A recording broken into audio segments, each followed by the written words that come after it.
रङ्गिणीन्यस्तभारौ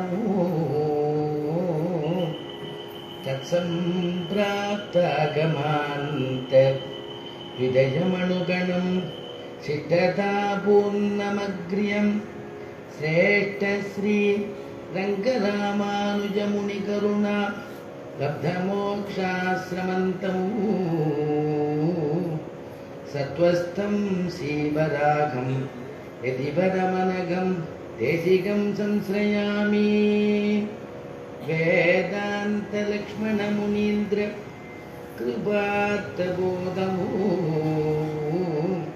तत्पादयुग्म सरसीरुह भृङ्गराजमो त्रय्यन्तयुग्म कृतभूरिपरिश्रमन्तमो श्रीरङ्गलक्ष्मणमुनिमो शरणं प्रपद्ये। श्रीमान् वेङ्कटनाथार्यः कवितार्किककेसरी वेदान्ताचार्य वर्यो मे सन्निधत्तां सदा हृदि।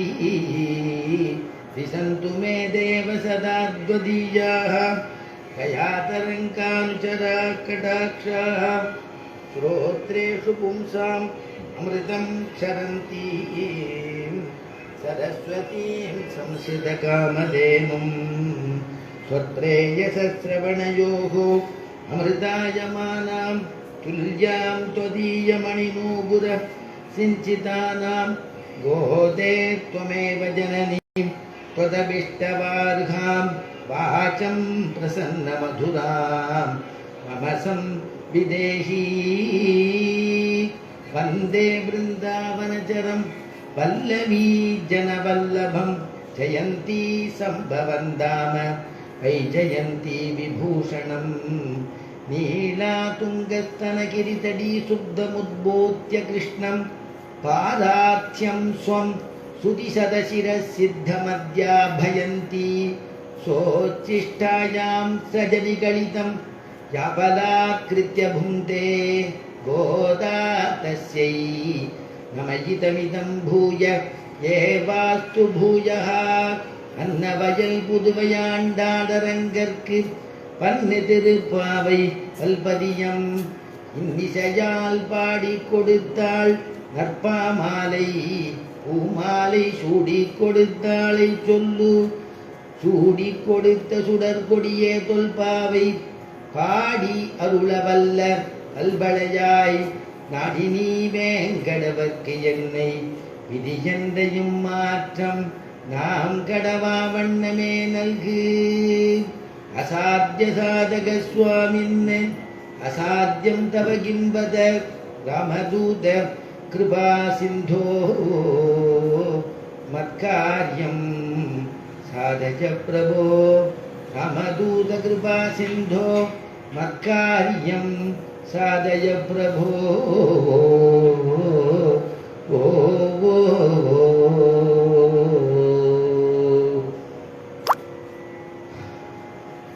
ஆழிமலை கண்ணா ஒன்றினி கைகரவேல் அடியுள் புக்கு முகர்ந்து கொடாத்தேரி ஊழி முதல்வன் உருவம் போல் மெய்கருத்து பாடியந்தோளுடை பத்மநாபன் கையில் ஆழிபோல் மின்னி வலம்புரி போல் நின்றதிர்ந்து தாழாதே சார்ந்த முதைத்த சரமழை போல் வாட உலகினில் பெய்திடாய் நாங்களும் மார்கழி நீராட மகிழ்ந்தேலோதெம்பாவாய்.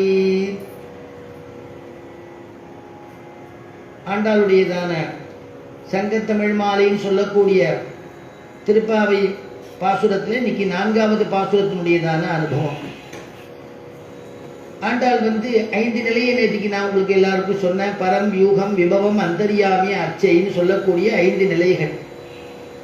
அதில் முதல் பாசுரத்தினால நாராயணனே நமக்கே பரிதருவான்னு சொல்லி பரரூபத்தை சொன்னாள் ஆண்டாள். அடுத்த பாசுரத்தில் வையத்து வாழ்வீர்கள் சொல்லும் பொழுது பார்க்கடலுள் பையத்து என்று பரமனடி பாடின்னு வியூக நிலை. திருப்பார்கடல்ல வாசுதேவன், சங்கர்ஷணன், பிரத்யும்னன், அனிருத்தனாக இருக்கக்கூடிய 4 நிலைகள். அதை சொன்னாள். 3வது பாசுரம் நேற்றைய அனுபவிச்ச பாசுரத்தில் ஓங்கி உலகளந்த உத்தமன் சொன்னார். உத்தமன் ஓங்கி உலகளந்தன் சொல்லும் பொழுது பொதுவா விபவாவதாரத்தை ராமகிருஷ்ணாதி அவதாரங்கள் தானே சொல்லுவோம். ஆனா இந்த இடத்துல என்ன சொன்னான்னா வாமன திருவிக்கிரம அவதாரத்தை பத்தி பேசுறா, அது விபவம்னு சொல்றா. அதனால இது நேற்றைய தினம் நம்ம அனுபவிச்சோம். இன்னைக்கு ஆழிமலை கண்ணாங்கிற பாசுரம், அந்த பாசுரத்துல அந்தர்யாமிய சொல்றா, 4வது நிலை அப்படின்னு. ஒவ்வொரு பாசுரத்திலையும் நம்ம அவதாரிக்கணும்னு சொல்லிட்டு வரோம். பாசுரத்துக்கு முன்னாடி என்ன, இந்த பாசுரத்துல என்ன சொல்ல வரா அப்படிங்கிற பெருமையை பத்தி சொல்லிட்டு வரோம். அதுல இந்த பாசுரத்தினுடைய பெருமை பாகவத மகாத்மியம் பேசப்படுகிறது அப்படின்னு அவதாரிக்க. அப்ப பாகவதால எவ்வளவு உயர்வா நினைக்கணுங்கிறத இந்த பாசுரத்தினால சொல்றா. இந்த திருவரங்கத்துல கூரத்தாழ்வான் அப்படின்னு ஒரு மகான் எழுந்தருளி இருந்தார். அந்த கூரத்தாழ்வான் சிஷ்யர்கள்லாம் இருந்தாலும் சிஷ்யர்களுக்கெல்லாம் ஒரு சந்தேகம் வந்துதான். கூரத்தாழ்வானை பார்த்து கேட்கிறா, சுவாமி, தேவரீர் மார்க்கத்தில் தேவதாந்திரங்களை கண்டால் செய்யும் காரியம் என்ன? நீங்க வெளியில புறப்பட்டு எழுந்தருளும் பொழுது தேவதாந்திரம் அப்படின்னா நேற்றுக்கே நாம் அனுபவிச்ச பிரகாரம் பெருமாள் தான் எல்லாத்துக்கும் அங்கியாக இருக்கிறான். பெருமாளுடையதான திவ்ய திருமேனியில அங்க தேவதைகள், நிறைய தேவதைகள் குடிகொண்டிருக்கு. அங்கியானவன் ஸ்ரீமன் நாராயணன்கிறத அனுபவிச்சோம். இங்க அதை வச்சுட்டு கேட்கிறா, இதர தேவதைகள் ஏதாவது நீங்க மார்க்கத்துல புறப்படும் பொழுது எதுக்க வந்தா நீங்க என்ன பண்ணுவேன், நீங்கள் செய்யும் காரியம் என்ன அப்படின்னு கேட்கிறா. உடனே ஆழ்வான் சாதிச்சார், அப்பா நீ சிஷ்யால பார்த்து கேட்டார், சந்தேகம் வரலாம், கேள்வியை மாற்றி கேட்கணும்னு. ஏன்னா மார்க்கத்தில் தேவதாந்திரங்கள் எங்களை போன்றவர்களை கண்டால் அவை செய்யும் காரியம் என்ன? தேவதாந்திரங்கள் எதுக்கு நேரிட்டுனா அவ பண்ணக்கூடிய காரியம் என்னன்னு கேட்கணும்னாராம். ஏன்னா விஷ்ணு பக்தாளுக்கு விஷ்ணுவனுடைய திருவடி வாரத்துல எவனொத்தன் அசஞ்சலமான பக்தி வச்சிருக்கிறானோ அப்படி இருக்கக்கூடியவனுக்கு மற்ற தேவதைகள்லாம் இந்த பாகவதனை கண்டா பிரணாமம் பண்ணுமா, கை கூப்புமா. அசுராள்லாம் ஓடி போவாளாம், இருக்கிற இடம் தெரியாம விஷ்ணு பக்தாளை கண்டா ஓடி போடுவாளாம் அசுராள்லாம். அப்படிங்கிறத வச்சு ஆழ்வான் சொல்றார்.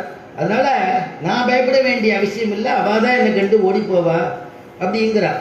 அப்படின்னா என்ன அர்த்தம்னா, அத மனசுல திருவுள்ளம் கொண்ட ஆண்டாள் இங்க பூமி பிராட்டியாரா இருந்து ஆண்டாளாக அவதரிச்சுட்டா பரம பாகவதை.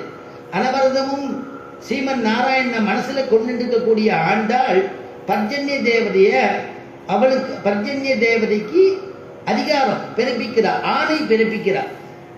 அதனால இங்க ஆச்சரியமா அனுபவிக்கிறார். உபய விபூதி நாயகன் சர்வேஸ்வரன் பரமபதத்தை விட்டு தன்னை தாழ விட்டு கொண்டு, உபய விபூதி நாயகன் பேரு எம்பெருமானுக்கு. உபய விபூதினா என்னன்னா நித்திய விபூதி லீலா விபூதின்னு ரெண்டு. நித்திய விபூதினா பெருமாள் சாஸ்வதமாக பரமபதத்துல வைகுண்டத்தில் இருக்கக்கூடிய ஒரு நிலை நித்திய விபூதி. விபூதினா ஐஸ்வர்யம்னு அர்த்தம். அதனால அந்த ஒரு நிலையை பரமபதத்தை சொன்னார். லீலா விபூதினா பெருமாள் அங்கங்க அவதாரம் பண்ணி விபவமாக அவதாரம் பண்றது, இன்றைய இருக்கக்கூடிய அர்ச்சாவதாரமாக அங்கங்க எழுந்தொழி இருக்கிறது அப்படின்னு அப்படின்னு நம்ம இங்க இன்னைக்கு சேவிச்சுட்டு இருக்கோமே. பின்னானார் வணங்கும் சோதின்னு சொன்னேன் இல்லையா? அதனால பின்னாடி வருபவர்கள்லாம் வணங்கும் சோதியாக இருக்கக்கூடியது அர்ச்சாரூபம். அந்த அந்த அர்ச்சைக்கு முன்னாடி விபவத்துல ராமாவதாரத்துல கிருஷ்ணாவதாரத்துல பண்ணக்கூடிய ஒரு லீலைகள், இதெல்லாம் லீலா விபூதின்னு பேர். அர்ச்சனையும் பல லீலைகள் பண்றான் பெருமாள். தன்னை தாழ விட்டு கொண்டு ஆயர்பாடியில கிருஷ்ணனாக அவதரிச்சு, கிருஷ்ணன் சொல்றானா நீ ஏன்பா யசோத சொல்றதெல்லாம் கேட்கிறேன்னு சொன்னா, கிருஷ்ணன் சொல்றானா அகம் பக்த பராதீனஹா, நான் பக்தனுக்கு பராதீனன், அவனுக்கு நான் அதீனன்கிறானா. அப்ப அவருக்கு அதீனம் அப்படின்னு சொல்லிட்டாக்க பெருமாளே சர்வேஸ்வரனே அப்படி சொல்லும் பொழுது இந்த தேவதைகள்லாம் பாகவதார் சொல்றத கேட்டா என்ன அப்படின்னு அதுக்கு அவதாரிக்க வைக்கிறா நம்முடைய பூர்வாச்சாரியாள்லாம். அதனால பாகவதியான பரம பாகவதியான ஆண்டாள் என்ன சொல்றான்னா, இந்த தேவதைகளுக்கு அவனை கூட்டு பர்ஜன்ய தேவதையை கூட்டு நான் சொல்றதை செய்யி அப்படின்னு அவளை சொல்ல வைக்கிறாளாம். அதனால பாகவத பெருமை பேசப்படுகிறதுன்னு அர்த்தம். சரி, பாகவதால கண்டா எல்லாரும் ஓடுவான்னு சொன்னேன், அந்த மாதிரி இதுக்கு பிரமாணம் இருக்கா? அந்த மாதிரி நடந்திருக்கா இல்ல நீங்களா சொல்றீங்களா அப்படின்னா பிரமாணத்தை வச்சுதான் அடியன் குருநாதர் கல்யாணபுரம் சுவாமி ஒவ்வொரு விஷயத்தையும் பிரமாணம் இல்லாமல் எதையும் சொல்லக்கூடாது. அவரே கண்டிப்பார், பிரமாணம் இல்லாமல் எதுவும் சொல்லாத. உன்னுடைய சொந்த சரக்கு எல்லாம் எங்கேயுமே நீ இறக்கக்கூடாது. பிரமாணம் இருந்தா பேசு. சாஸ்திரமோ அருளி செயலியோ ஏதாவது பிரமாணம் இருந்தா அதை சொல்லு. பிரமாணம் இல்லாம பேசக்கூடாதுன்னு சொல்லி அடியனுக்கு வளர்த்ததால் பயன் பெற்றேன்னு இன்னைக்கு அவர் பயன் பெற்றார். அப்படின்னா அடியனை வளர்த்தது எனக்கு பாக்கியம் கிடைச்சது அவரிடத்துல வளர்றதுக்கு. அதனால இங்க பாகவதால கண்டா அசுரா எல்லாம் ஓடுவான்னு சொன்னேன். யமதர்மராஜன் கூட பயப்படுறானா. யமலோகத்துல புதுசா ஒரு கிங்கரன் வேலைக்கு சேர்ந்துட்டான். அவனுக்கு இது தெரியாது, என்னென்ன பண்ணணும் என்னன்னு தெரியாது. கையில பாசக்கயிறு எடுத்துட்டான், இன்னொரு கையில பார்த்தா கோலை எடுத்துட்டான், தண்டத்தை எடுத்துட்டு பூலோகத்துக்கு கிளம்புறான். கிளம்பக்கூடிய அவனை பார்த்து, அந்த கிங்கரனை பார்த்து யமதர்மராஜன் கூப்பிடுறான். அப்பா ஒரு நிமிஷம் இங்க வா அப்படின்னு சொன்னான். என்ன பண்ண போறேன்னு, இன்னைக்கு கணக்குல என்னென்ன ஜீவனை கொண்டு வரணும்னு சொல்லியிருக்கேளோ அதெல்லாம் கொண்டு வந்து விடுறேன். சப்ஜாடா பாசக்கயிறை போட்டு இழுத்துன்னு வந்து விடுறேன், அதுக்காக போயிட்டு இருக்கேன். அதுக்காகத்தான் சொன்னேன், எல்லாரிடத்துலையும் பாசக்கயிறை வீசுறாதப்பா, பாகவதால் இடத்துல போகாத. ஏன்னா பாகவதாளுக்கு நான் தலைவன் இல்லை. பாகவதாளுக்கு யார் தலைவன்னா பெருமாள் ஸ்ரீமன் நாராயணன் தலைவன் அப்படிங்கிறத சொல்றானா. அந்த சொல்றதுக்கு மகா விஷ்ணு புராணம் பிரமாண ஸ்லோகம் இருக்கு, ஸ்ரீமத் பாகவதம் பிரமாண ஸ்லோகம் இருக்கு. ஸ்வபுருஷமபி வீக்ஷ்ய பாசகஸ்தௌ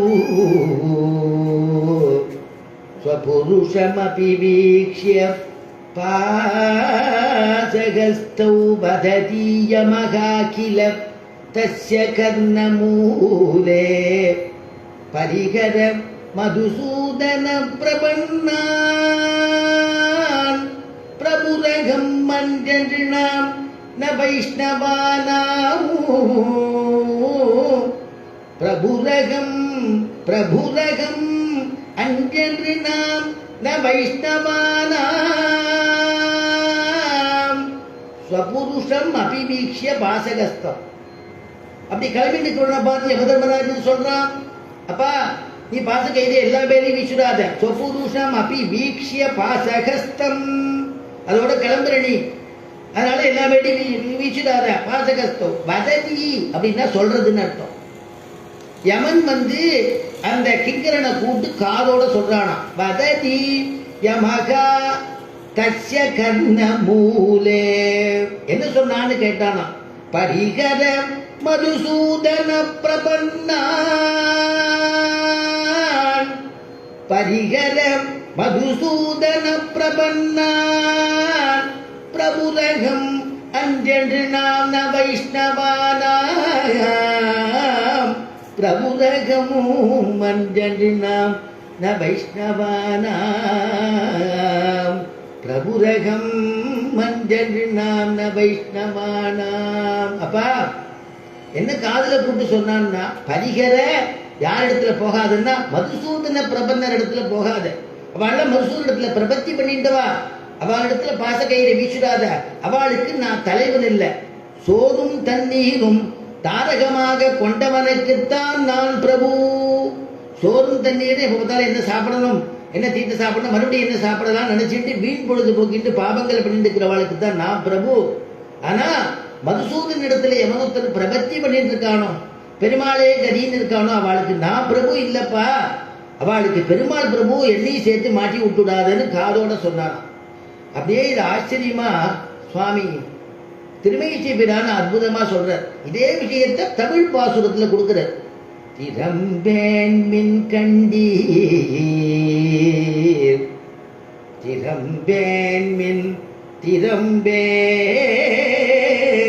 கண்டீர் திருவடி தன்னாமம் திறம்பேன் மின் கண்டீர் திருவடி தன்னாமம் மறந்தும் புறந்தொழாம் மாந்தல் இறைஞ்சியும் சாதுவராய் ஏத்துமின்கள் என்றாள் நமனும் தன் தூதுவரை கூவிச்செவிக்கு நமனும் தன் தூதுவரை கூவிச்செவிக்கு. எப்படி முடிக்கிறது பார்த்தீங்களா? வததி யமஹா கில தஸ்ய கர்ண மூலேன்னர் பாகவதத்துல விஷ்ணு புராண ஸ்லோகமும் உண்டு. அதையே அப்படியே வச்சு ஆழ்வார் இங்க அற்புதமா சாதிக்கிறார். என்னன்னா, திறம்பேன் மின் கண்டீர் திருவடி தன் நாமம். நாமத்தை சொன்னவன் இடத்துல போகாத. மறந்தும் புறந்தொடா மாந்தர் ஸ்ரீ வைஷ்ணவன், பரம ஸ்ரீ வைஷ்ணவன். அதனால மாந்தர் அப்படிப்பட்டதான உயர்ந்த குலத்துல பிறந்தவர், அவ இடத்துலாம் போகாத. மறந்தும் புறந்துடா மாந்தர் இறைஞ்சியும் சாதுவராய். சாதுக்கள் பாவா போதி மீன்கள் என்றால் நமனும் தன் தூதுவரை. நமன்னா யமன் அர்த்தம், தூதுவரைன்னா அந்த கிங்கரன் அர்த்தம். அவனை கூட்டு காதோட சொன்னான்னு அவனு சொல்ற இல்லையா? சரி, ஏன் காதோட சொல்லுவானே? யமதர்மராஜன் பெரிய சிம்மாசனத்துல உட்காந்துருக்கா, அப்படியே கிங்கரனை கூட்டு இதாண்டா விஷயம் அப்படின்னு சொல்லிடக்கூடாதா? ஏன் சொல்லல? அவனை கூட்டு காதோட சொல்லுவானே, அதுக்கு ஏதாவது காரணம் உண்டா? காரணம் உண்டுங்கிற தொந்தரவுப்படி ஆடுவார். தொந்தரவுப்படி ஆடுவார் சாதிக்கிறார். முத்கலன்னு ஒருத்தன் நிறைய சமஸ்த பாவத்தை பண்ணவன். அந்த சமஸ்த பாவம் பண்ணிருந்தான முத்கலன் நரகத்துக்கு போயிட்டான். யமதர்மராஜன் உட்காண்டிருக்கார். சித்திரகுப்தன் அவன் பண்ண தப்பெல்லாம் வாசிக்கிறான். அவன் பண்ண அபராதங்கள்லாம் சொல்றான். நிறைய ஃபைல் இருக்கு, 1 2 3 4 இருக்கு. எல்லாத்தையும் பிரிச்சு அவனோட பண்ண பாவங்கள்லாம் சொல்றான். அந்த பாவத்தெல்லாம் கடைசியில கேட்டு இருந்துட்டு யமதர்மராஜன் சொன்னா, அப்பா முத்கலா, இந்த பாவத்தெல்லாம் நீ ஒத்துக்கிறியா? நீ பண்ண பாவத்தெல்லாம் தெரியுறதா உனக்கு? இவ்வளவு வாசிச்சாலே ஒத்துக்கிறியா? இந்த பாவத்தை நான் ஒரு பாவத்தை கூட ஒத்துக்க மாட்டேன்னுட்டான். என்னப்பா நீ தானே பண்ணியிருக்க, நீ இவ்வளவு தூரம் சொல்லி சித்திரகுப்தன் கணக்கெடுத்து இவ்வளவு சொல்றான், நீ எதுவும் ஒத்துக்க மாட்டேன்னு சொல்றியே. எவனுக்கு மேல எனக்கு மேல நீ எவனா இருப்ப போல இருக்கே, எதை வச்சு நீ சொல்றேன்னா? உடனே அவன் சொன்னாராம் முத்கலன், நான் எவ்வளவு வேணா பாவம் பண்ணியிருப்பேன், எனக்கு தர்மசாஸ்திரம் தெரியும், போய் தர்மசாஸ்திரம் வாய்ச்சிருக்கேன், பகவன் நாம நான் சொல்லியிருக்கேன் தெரியுமா? பகவன் நாமா நான் சொன்னதுக்கே எல்லா பாவமும் பொசுங்கி போயிருக்கணும், அப்புறம் எப்படி பாவம் இருக்கும் அப்படின்னு அவன் கேட்டானான். இந்த ஒரு நிகழ்வை ஆழ்வார் அற்புதமாக தொந்தரப்படி ஆழ்வார் பாசுரத்தில் வைக்கிறார். நமனும் முத்கலனும் பேச, நமனும் முத்கலனும் பேச, நரகில் நின்றார்கள் கேட்க. நமனும் முத்கலனும் பேச.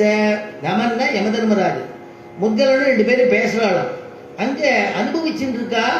என்னன்னா நரகமே, அந்த நரகத்துல ஹாய் நாளை தாங்க முடியலையே, இவ்வளவு கஷ்டம் இருக்கே, எல்லாரும் ஆகுன்னு கத்திட்டு இருக்கா.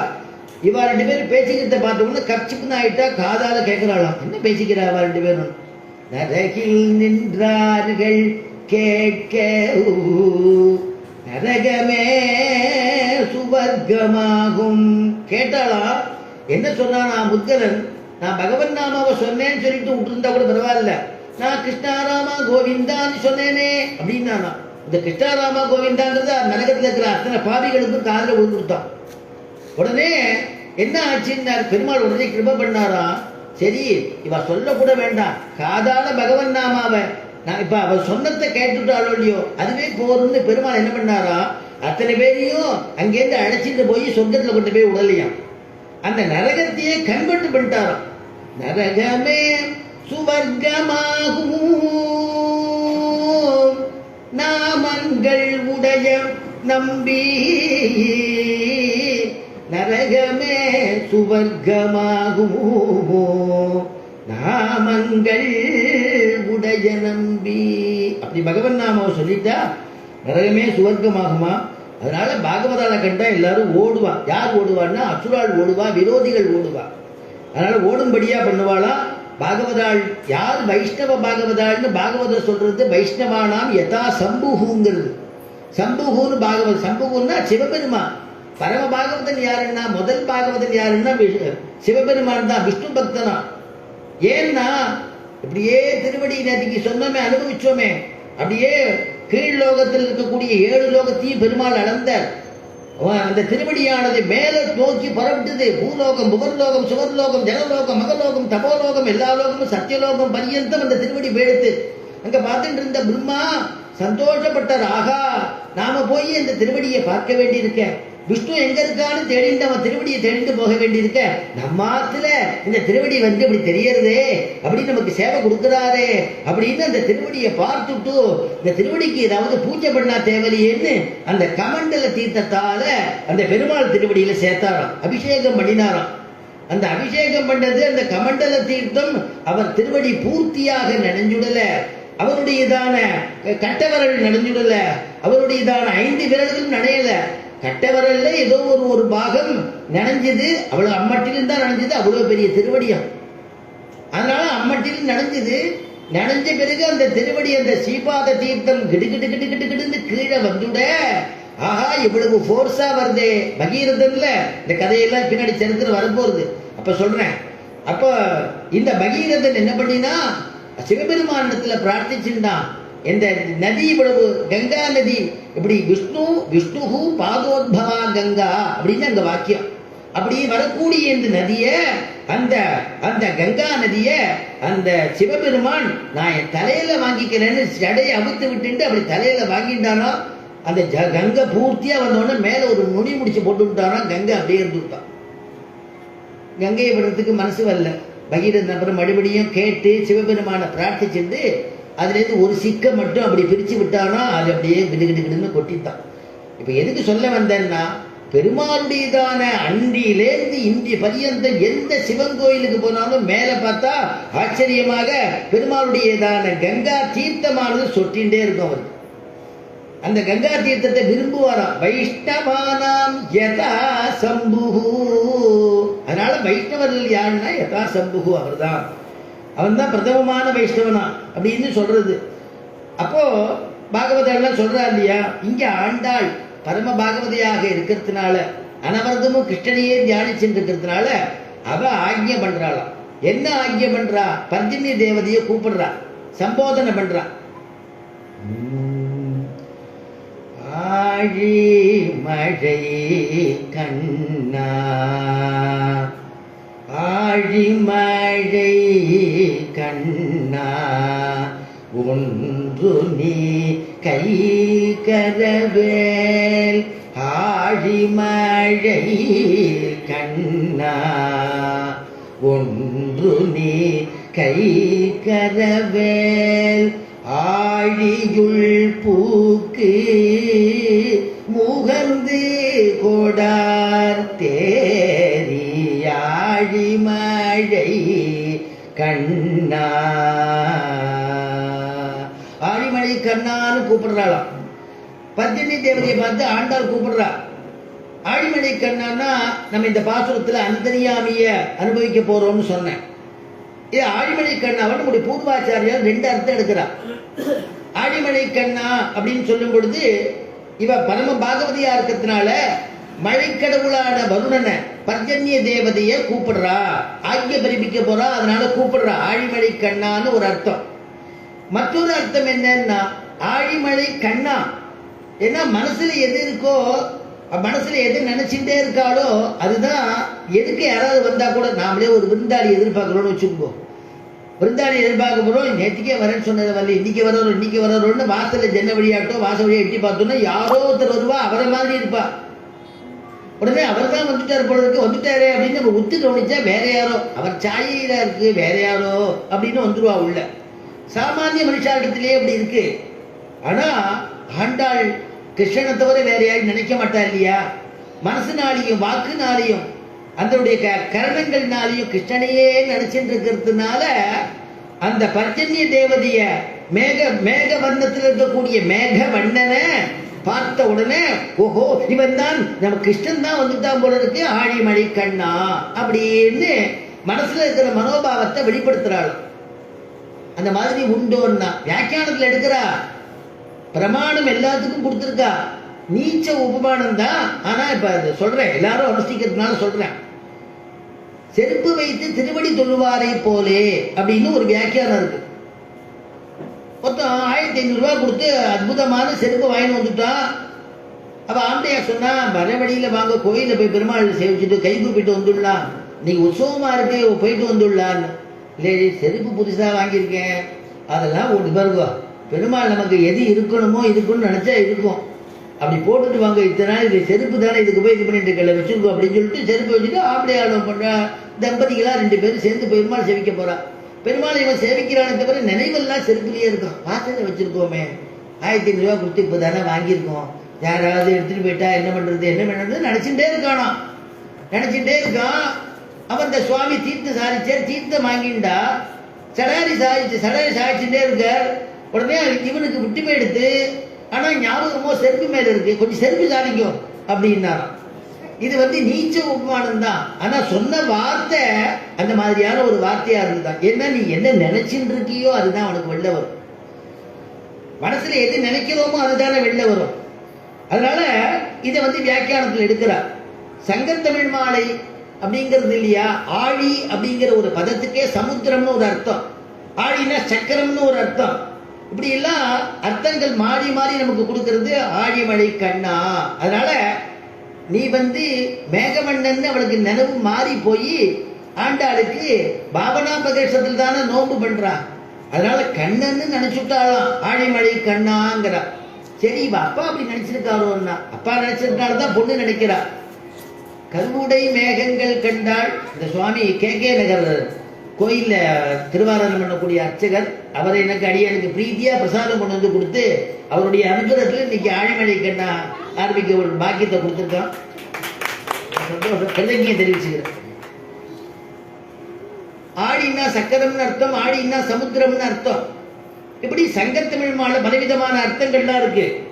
சரி இவ மேகவண்ணனா ஆழிமழை கண்ணான்னு கிருஷ்ணன் நினைச்சுட்டாலே இவ அப்பா நினைச்சிருப்பாளோன்னா, அப்பாவும் நினைச்சிருக்காராம். கருவுடை மேகங்கள் கண்டாள், உன்னை கண்டாள் ஒக்கும் கண்கள். அவ அப்பாவே சொல்றார், கருவுடை மேகங்கள் கண்டால், மேகம் கர்ப்போட்டமா இருந்ததுன்னா கருப்பா இருந்ததுன்னா, உன்னை கண்டால் ஒக்கும் கண்கள். கிருஷ்ணா உன்னை பார்க்கிற மாதிரி இருக்கு எனக்கு. இந்த மேகத்தை பார்க்கும் பொழுது, மேகவண்ண வர்ணத்தை பார்க்கும் பொழுது, கிருஷ்ணா நீ தான் நிக்கிறியோன்னு எனக்கு தோன்றதுன்னு அவ அப்பா அனுபவிச்சாரு, இன்னைக்கு பொண்ணு அனுபவிக்கிறார். அதனால ஆழிமழை கண்ணா அந்த கூட்டாலே வந்தவொடனே என்ன சொல்றான்னா, ஒன்று நீ கை கரவேலாழி மழை கண்ணா, ஒன்று நீ கை கரவேல் ஆழியுள் புக்கு முகர்ந்து கொடார் தேரி. ஆழிமழை கண்ணா ஒன்று நீ கை கரவேல். நீ என்ன தெரியுமா பண்ணணும், நான் சொல்றத கேளு. எல்லாருக்கும் சமமாக மழை பெய்யணும் அப்படின்னு ஒரு கட்டளை இடுறாளாம் ஆண்டாள். உடனே அவர் சொல்றாளாம், அந்த பத்தினி தேவதை சொல்றானா, இல்ல பெருமாள் இப்படி சொல்லலையே, யார் யார் பாவமுண்ணியம் பண்ணியிருக்காளோ அதுக்கு தகுந்த மாதிரியான மழை பெய்யணும்னு சொல்லியிருக்காளா.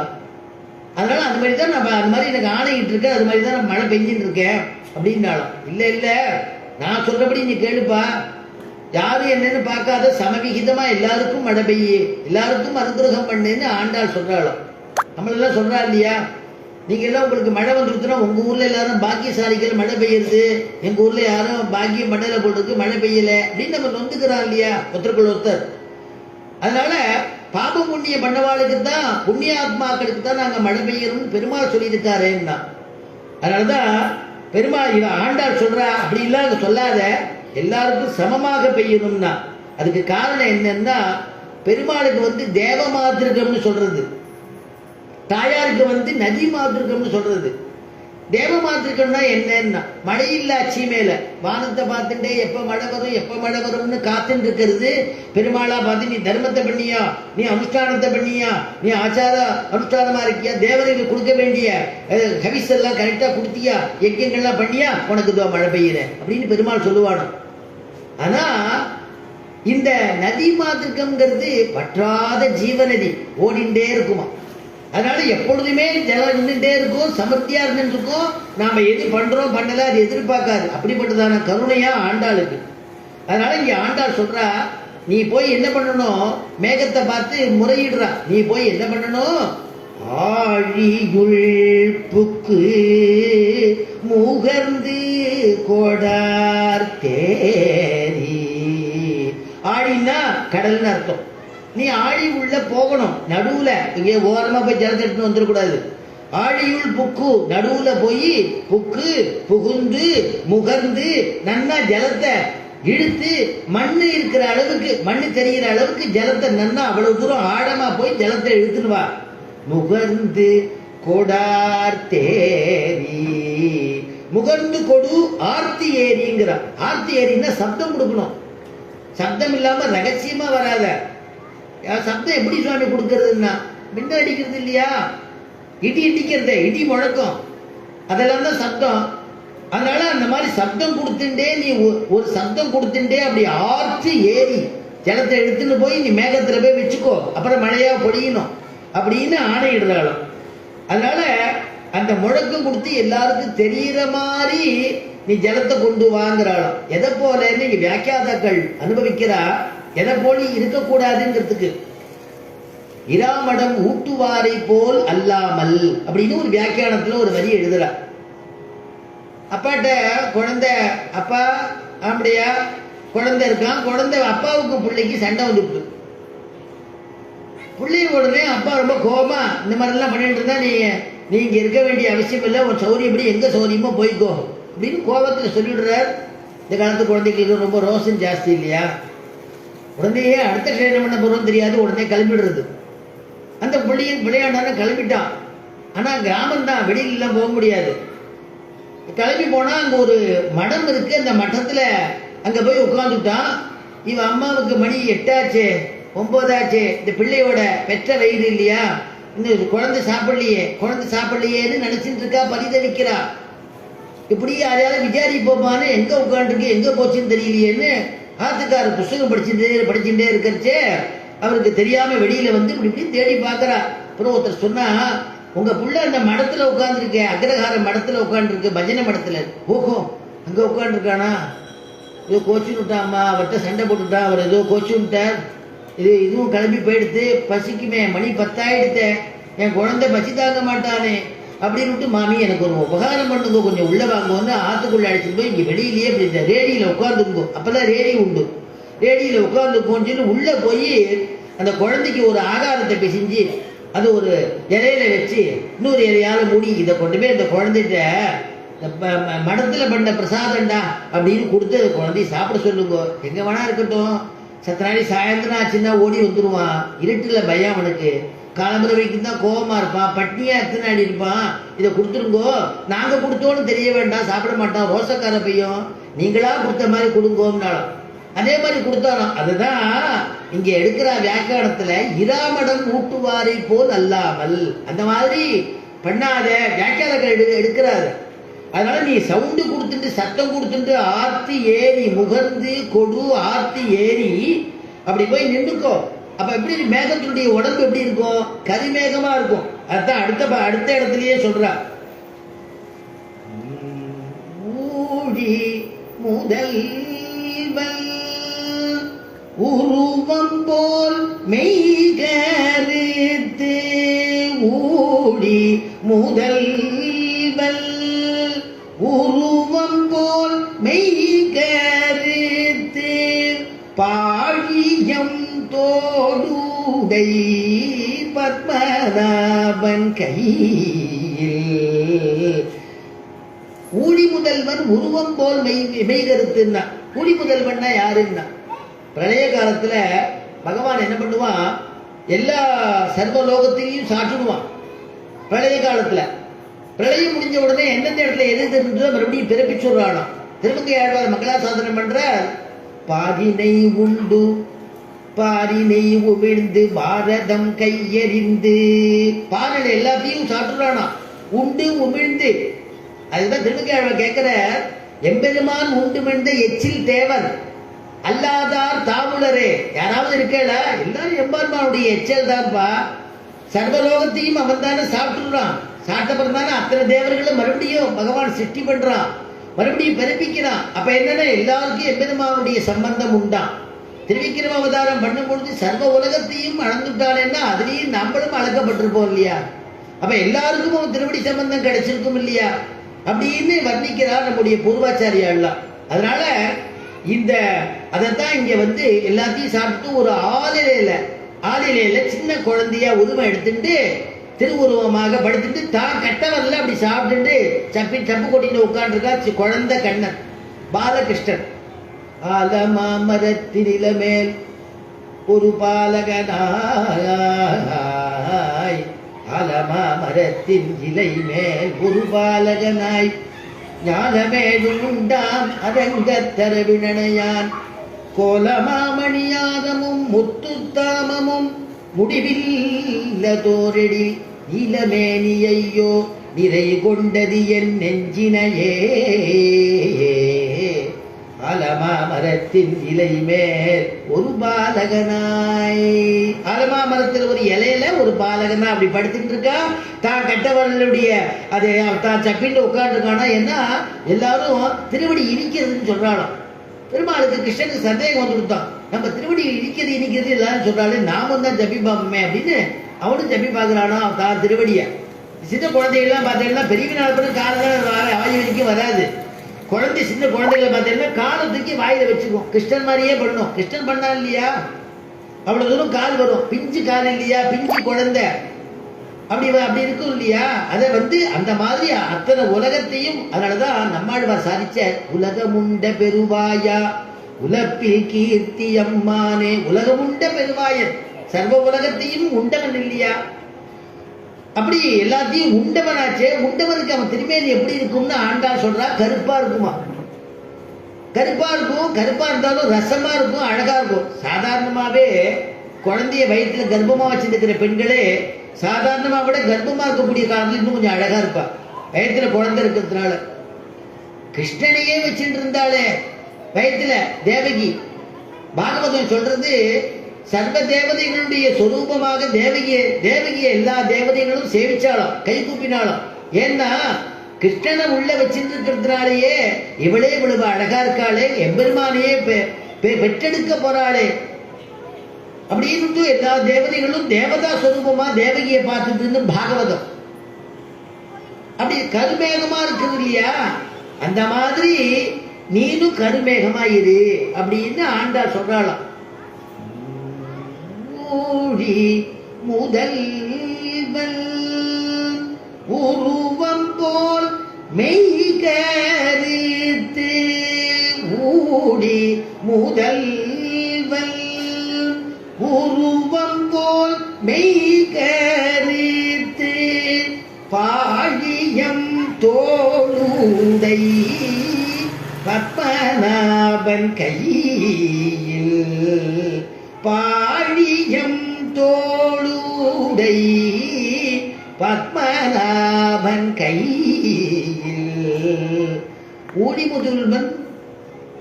முதல்வன் போல் மெய்கருத்துன்னு சொல்லாம ஆண்டாள் என்ன சொன்னா, ஊழி முதல்வன் உருவம் போல் மெய்கருத்துன்னா. ஏன் அந்த உருவம்னு ஒரு வார்த்தை சேர்க்கணும் அப்படின்னா அதுக்கெல்லாம் கூட வியாக்கியாதாக்கள் அர்த்தம் பண்றா. என்ன சொல்றா, நீ பூர்த்தியா கிருஷ்ண மாதிரி நீ அந்த மாதிரி கருணியில வண்ணமா நீ ஆக முடியாது. ஆனாலும் கொஞ்ச நாளி தான் இருக்கலாம், அப்புறம் உன்னுடைய சாயம் வெறுத்து போயிடும். ஊழி முதல்வன் மாதிரி மழை பெய்யுற வரைக்கும் தான் கருப்பா இருப்ப, மழையெல்லாம் வடிச்சுன்னா வெளுத்து போயிடுவ. ஆனா எங்க கண்ணன் கருணா காலமேகம், அவன் எப்பொழுதுமே கண்ணகரேன்னு இருப்பான், நீலமேக சியாமலனா இருப்பான், அவனுக்கு குறைவு கிடையாது. அதனால நீ அவனை மாதிரி ஆக முடியாது, அவனை போல இருக்கிறாளா ஆண்டாள். எல்லா இடத்துலையும் ஒவ்வொரு பதமும் அடிய குருநாதர் சொல்லி போதனை பண்ணியிருக்க. திருப்பாவையில ஒவ்வொரு பதத்திலையும் அர்த்தம் இருக்குப்பா, ஒரு பதத்தையும் விடக்கூடாதுன்னு எனக்கு உத்தரவு. அதனால ஊழி முதல்வன் உருவம் போல் மெய்கருத்து இருக்கணும். பாழியம் தோளுடைய பத்மநாபன் கையில், திருவனந்தபுரம்னு ஒரு திவ்ய தேசம். அதுல அந்த பெருமாளுக்கு அனந்த பத்மநாபன் அப்படின்னு திருநாமம். ஆச்சரியமான பெருமாள். 3 திருவாசல், திருவடியை மாத்திரம் சேவிக்கிறது, அவருடைய நாபிக்க மரத்தில் இருக்கக்கூடிய பிரம்மதேவனை சேவிக்கிறது, நாபியினுடைய அழகை சேவிக்கிறது. நாபியில கமலம் இருக்கிறதுனாலதான் அவனுக்கு பத்மநாபன் பேரு. அனந்தமா சயனிச்சுட்டு இருக்கிறதுனாலதான் அவனுக்கு அனந்த பத்மநாபன் பேரு. அப்படி படுத்துட்டு இருக்கக்கூடிய பெருமாள், ஒரு பக்தன், அந்த ராஜா நினைச்சாராம் இந்த பெருமாளை சேவிக்கிறதுக்கு ஒரு நாள் போனாராம். அனந்த பத்மநாபன் சேவிக்கிறதுக்கு அடிக்கடி போவார். அன்னைக்கு போகும்போது அவருக்கு இந்த ராஜாவுக்கு தோணித்தான், இந்த ராஜா அர்ச்சகரை கூப்பிட்டு கேட்கறதுனால அர்ச்சகாலுக்கு பண்டான்னு பேருங்க, பண்டா பண்டான்னு சொல்லுவா. இந்த அர்ச்சகாலை கூப்பிட்டு கேட்டாலும் இந்த பெருமாள் திருவடியை சேவிக்க முடியாம யார் இவ்வளவு திருத்துலாவை சேர்த்திருக்கேள் அப்படின்னு. இல்ல, ஒரு வயோதிகர் நித்தியபடிக்கு அனுஷ்டானப்பரர் பச்சை பசுந்துளசியை கொண்டு வந்து கொடுப்பார். நான் தினம் அந்த பெருமாளுக்கு அந்த துளசியினால அர்ச்சனை பண்ணுவோம். அந்த துளசி தான் களைஞ்சி விடுறேன், திருவடி சேவையாகும். களைஞ்சி விட்டார். ராஜாவுக்கு தோணித்தான், பச்சை பசுந்துளசி ஒரு வயோதிகர் கொண்டு வந்து கொடுப்பார், ஒரு பிராமணோத்தமர் கொடுப்பாரு இந்த பண்டா சொல்றாரு. எப்பேற்பட்ட பெருமாள் ராஜவீகத்துல எல்லா விதமான போகங்களையும் அனுபவிச்சுட்டு இருக்கா. இந்த பெருமாளுக்கு நான் தாமரை பூ பண்ணி கொண்டு வந்து சமர்ப்பிக்கிறேன். தங்கத்தினால தாமரை 108 தாமரை அட்டோத்திரம் பண்ணுங்க பெருமாளுக்கு அப்படின்னா, நாளையிலேருந்து இந்த துளசி சேர்க்க வேண்டாம், நாம் தாமரை பூ கொண்டு வரோம்னு. மறுநாள் அந்த வயோதிக பிராமணோத்தமர் ஆச்சரியமாக காலம்பர ஸ்நானம் பண்ணி திருமண்காப்பு தரிச்சுட்டு திருத்துலாவுக்கு ஒரு மந்திரம் இருக்கு, உபதேசமாயிருக்கணும். அந்த மந்திரத்தை சொல்லி ஒரு தளமா கிரகிச்சுட்டு வந்து இந்த பெருமாள் இடத்துல கொண்டு வந்து அர்ச்சகர்கிட்ட கொடுத்தார். அர்ச்சகர் வாங்கிக்க மாட்டார் விட்டார். தாமரை பூ வருது, அதில் தான் பண்ணணும்னு விட்டார். தப்பா நினைச்சுக்காதீங்கோ அப்படின்னு விட்டார். அர்ச்சகர் என்ன பண்ணுவார்? உடனே இந்த வயோதிகருக்கு நான் நிச்சயம் கொண்டு கொடுப்பேன், பெருமாள்கிட்ட பேசுற வரவர். பத்மநாபா, எனக்கு எதுவும் சக்தி இல்லையேப்பா, ஓ சன்னிதானத்துக்கு வந்து ஐஸ்வர்யமா ஒரு தங்க புஷ்பமோ வெள்ளியில தாமரையோ பண்ணி கொடுக்க சக்தி இல்லையேப்பா, ஒரு உபயம் பண்ணலாம்னா கூட எனக்கு சக்தி இல்லையே. என்னால முடிஞ்சது நான் சுத்தமா நம்மாத்துல பயிர் பண்ணது உத்தமம் சுவார்ஜிதம் புஷ்பம்னு சொல்லுவாளே. உத்தமமான புஷ்பம் எதுன்னா நீனா பயிர் பண்ணி நீனா பறிச்சு கொண்டு வந்து அந்த பெருமாளுக்கு கொண்டு வந்து கொடுத்தீங்கன்னா அதாண்டா உத்தமம் அப்படின்னு சாஸ்திரம் இருக்கே. அது பொய்யா? பிரபோ, என்னுடைய திருத்துலாவை இத்தனை காலம் ஏத்துட்டியே, இன்னைக்கு ஏத்துக்கலையே. அப்ப சொன்ன புஷ்பம் கொண்டு வராங்கிறதுக்காக என்ன விலை குட்டியா பிரபு அப்படின்னு மனசு व्यसனப்பட்டுட்டு ஆத்துக்கு போயிட்டார். ராஜா வந்தாரு. அற்புதமாக அப்படியே அந்த தளத்துல சொந்த தளம், சொந்தத்தினால தாமரை, அந்த தாமரையினால அர்ச்சகர் அர்ச்சனை பண்றார். வாசுதேவாய நமஹ, ஓம் சங்கரிஷணாய நமஹ, பிரஜும்னாய நமஹ, ஓம் அனிருத்தாய நமஹ, கேசவாய நமஹ, ஓம் நாராயணாய நமஹ, மாதவாய நமஹ, ஓம் கோவிந்தாய நமஹ, ஓம் விஷ்ணவே நமஹ, மதுசூதனாய நமஹ, திரிவிக்ரமாய நமஹ, ஓம் வாமனாய நமஹ, சீதராய நமஹ, ரிஷிகேஷாய நமஹ, பத்மநாபாய நமஹ, ஓம் தாமோதராய நமஹ, தாமோதராய நமஹ. அப்படியே அர்ச்சனை பண்றா. அன்னைக்கு ராத்திரி பெருமாளுக்கு மனசு திருப்தி இல்லை. ராஜாவுக்கு எந்த காரணத்தினாலையும் தூக்கம் வரல. ரொம்ப நாளை கழிச்சு தூங்கினா பெருமாள் சொப்னத்துக்கு போனார். ராஜாவை பார்த்து கேட்டார், என்னப்பா நீ வந்து இன்னைக்கு என்ன சொன்னதுனால கொண்டு வந்து சமர்ப்பிச்சிருக்க போல இருக்கே எனக்கு அர்ச்சனைக்குன்னு. ஆமாண்ணா, துளசியை நிறுத்திட்டியேப்பா, நல்ல கிருஷ்ண துளசியை கொண்டு வந்து அந்த வயோதிகர் கொண்டு வந்து கொடுத்துட்டு இருந்தேன், நான் உகப்பா ஏத்துட்டு இருந்தேன், நிறுத்திட்டியேப்பா அதை அப்படின்னு கேட்டாராம். ஏன் அது துளசி வேண்டான்னு தான் நான் வந்து சொன்னத்திலேயே தாமரை கூட சமர்ப்பிச்சிருக்கேன். உன் சொன்னத்தையாட கேட்டா, என்னுடைய திருவடியை பாரு. பெருமாள் திருவடியை காமிக்கிறதா கீரலா இருக்கும். எவ்வளவு கீரல்! இத்தனைக்கும் அர்ச்சகர் மெதுவாக தான் சேர்க்கிறார். 1-2 திருமேனியில கீழ் விடுறதுப்பா. அந்த பசு துளசியால பண்ணா எனக்கு உகப்பா இருந்தது. அதனால நீ உன்னுடைய தங்கத்தினால பண்ணக்கூடிய இந்த தாமரை புஷ்பத்தை அப்புறம் பண்ணிக்கலாம், முதல்ல திருத்துலாவை பண்ண சொல்லி உத்தரவு கொடு அப்படின்னாரா. காலம்பர் எழுந்த உடனே அந்த வயோதிகர் வந்தா ஒரு திருத்துலாவால அர்ச்சனை பண்ணிடுங்கன்னாரா. வயோதிகர் கொண்டு கொடுத்தாரா. பத்மநாபன் ஏத்துண்டார். பத்மநாபன் பேருந்துனால பத்மத்தை பண்ணி கொண்டு சமர்ப்பிச்சார் அந்த ராஜா. பெருமாளுக்கு உகப்பு இல்லை, அவர் ஆணவம் தானே தெரியுறதுல. அது உலோகம் வேற, திருவடியை வந்து கீறுறது. பசுத்துளசி உயர்வா இருக்கு. அதனால இங்க பெருமாள் படுத்துட்டு இருக்கார். அதனால ஊடி முதல்வன் உருவம் போல் மெய்கர் பாடியன் தோளுடை பத்மநாபன். அந்த பத்மநாபன் நாபி கமலத்திலேருந்து பிரம்மாவை சிட்டி பண்ணானா. சிட்டி பண்ணதான பிறகு அவன் குழந்தையா இருக்கா இல்லையா பிரம்மா, சதுர்முக பிரம்மா, அவனுக்கு ரட்சிக்கணுமே காப்பாற்றணுமேங்கிறதுக்காக அழகான தோள்கள் உடையதான 2 தோளும் அவனை காப்பாற்றணுங்கிறதுக்காக பாழியம் தோளுடை பத்மநாபன் கையில். சரி, அவன் கையில என்ன இருந்தது? பத்மநாபன் கையில ஆழி போல் மின்னே வலம்புரி போல் நின்றதிர்ந்து ஆழி போல் மின்னே வலம்புரி போல் நின்றதிர்ந்து தாழாதே சார்கம் உதைத்த சர மழை போல். ஆழி போல் மின்னி அப்படின்னா, ஆழின்னா அந்த இடத்துல சுதர்சன சக்கரம். சக்கரம் என்னன்னா, சக்கரத்தை பத்தி சொல்லும் பொழுது கோடி சூரிய சமப்பிரபா அப்படின்னு அதுக்கு வச்சனம், அதுக்குன்னு வர்ணிக்கிற வாக்கியம். கோடி சூரியன் உதிச்சா எவ்வளவு பிரகாசம் இருக்குமோ அந்த பிரகாசத்தை கொடுக்கக்கூடிய சக்கரத்தாழ்வான் பெருமாள் கையில சக்கரம். சக்கரம் நமக்கு என்ன கொடுக்கும்னா மோட்சத்தை கொடுக்கும். சங்கம் நமக்கு என்ன கொடுக்கும்னா ஞானத்தை கொடுக்குமா இல்லையா? துருவனுக்கு பாடம் தெரியாத துருவன் 5 வயசு குழந்தை பாலகன் அம்மா அப்பாவை விட்டுட்டு கோச்சிண்டு மனத்துக்கு வந்துடுத்து. ஆச்சரியமான நாரதர் ஆச்சரியமான துவாதசா மந்திரத்தை அவனுக்கு உபதேசம் பண்ண அப்படி கொண்டு வந்து உட்கார்ந்து அந்த வனத்துல உட்கார்ந்து பெருமாளை நினைச்சது. பெருமாள் பிரத்யட்சம் ஆயிட்டார். சங்கு சக்கர தாரியா நீலமேக சாமரனா சீவசாங்கித வக்ஷஸ்திரனா கௌசுபாமுக்த கந்தனா வந்து பெருமாள் அப்படி நின்றுக்கிறார். துருவா எழுந்திருக்கிறார். துருவா எழுந்திருப்பா அப்படிங்கிற எழுந்துக்கலையே, அப்படியே கண்ணை மூடிட்டு தியானத்துல இருக்கானோ. அப்பதான் பெருமாளுக்கு தோணித்தான், உள்ள நம்முடைய உருவத்தை அவன் சேவிச்சுட்டு இருக்கான், அந்த உருவத்தை மறைச்சுட்டா இவன் வெளியில நம்மளை சேவிப்பான் அப்படிங்கிறதுக்காக அந்த உள்ளத்தை அந்த ஹிருதயத்தில் இருக்கக்கூடிய திருவுருவத்தை மறைச்சிட்டு தான் சேவை கொடுத்தார். நம்ம சுவாமி தேசிகன் சாதிச்ச எந்த யோகம் பண்ணி பெருமாளை சேவிக்க முடியுமோ பரபிரம்ம ஸ்வரூபத்தை, நீங்கள்லாம் யாரும் எந்த யோகம் பண்ணாம தியானம் பண்ணாம கர்மாவினால, அதாவது கர்மயோகம் பண்ணி பகவானை அடைய முடியாதவாளுக்கு, ஞான யோகம் பக்தி யோகம் முடியாதவாளுக்கு அந்த பரபிரம்ம ஸ்வரூபம் அப்படி சேனிச்சுட்டு இருக்கான். சேனிச்சுட்டு இருக்கக்கூடிய பரரூபத்தை போய் நீ சேவிச்சுட்டு வந்துள்ளான்னு.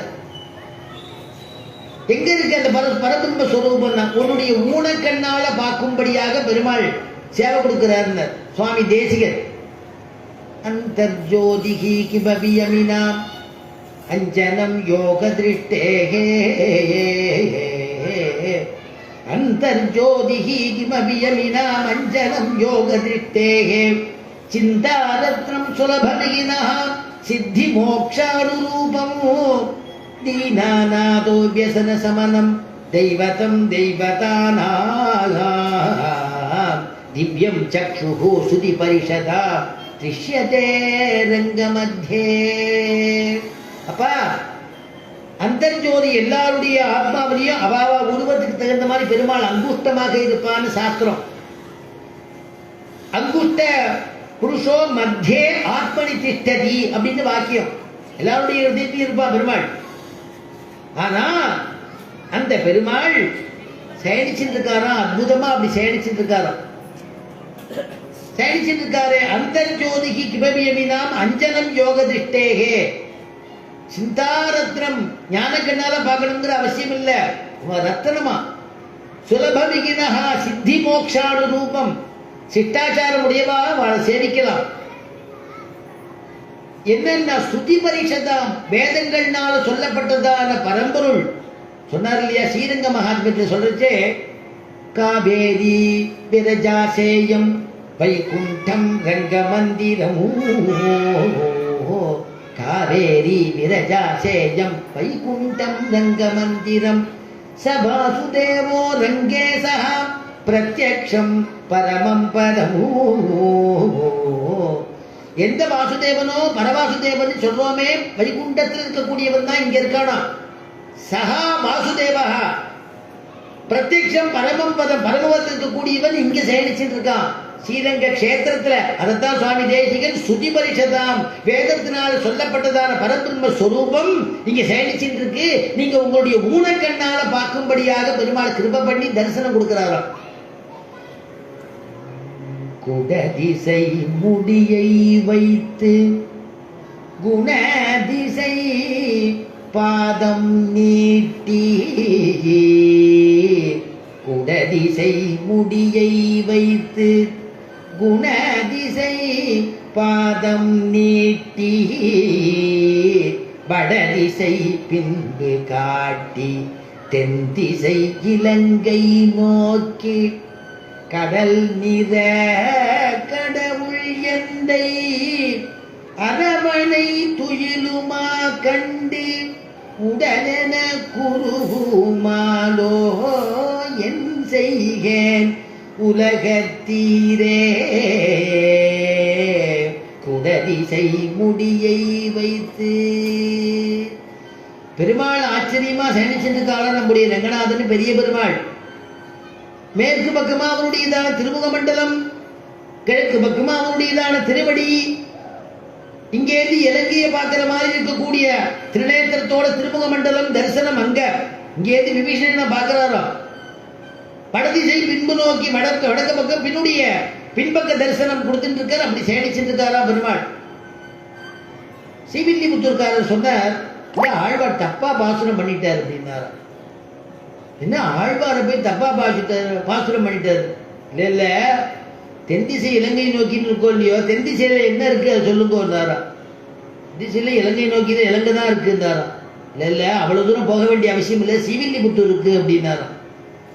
அந்த பாசுரத்துல தென்திசை நங்கை நோக்கின்னு வந்திருக்கணும், தென்திசை இலங்கை நோக்கின்னு அவர் எழுதிட்டார் அப்படின்னாராம் ஹாஸ்யமா. ஏன்னா ஸ்ரீவில்லிபுத்தூர்காரர் ஆண்டாள் விட்டு கொடுக்க மாட்டாள் இல்லையோ, ஆண்டாள் வஸ்தியம்பாள். அதனால அப்படி பெருமாள் சேவிச்சிருக்காரா. பரபிரம்ம ஸ்வரூபத்தை சேவிக்கலாம்னு தொண்டனடி ஆழ்வார் நமக்கு அனுகிரகம் பண்றார். அந்த மாதிரி இந்த செயலிச்சிருக்கு பெருமாள் பலவிதம் உண்டு. இந்த அனந்த பத்மநாபருக்கு 3 திருவாசல்ல தரிசனம்.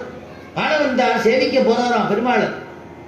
சிஷ்யனுடைய சமர்த்தியோட சேவிக்க போனாராம். முதல்ல திருவடி, அதுக்கப்புறம் 2வது அவருடைய திரு உதரபாகம் சேவிக்கணும், 3வது அவருடைய திருமுக மண்டலம் சேவிக்கணும்.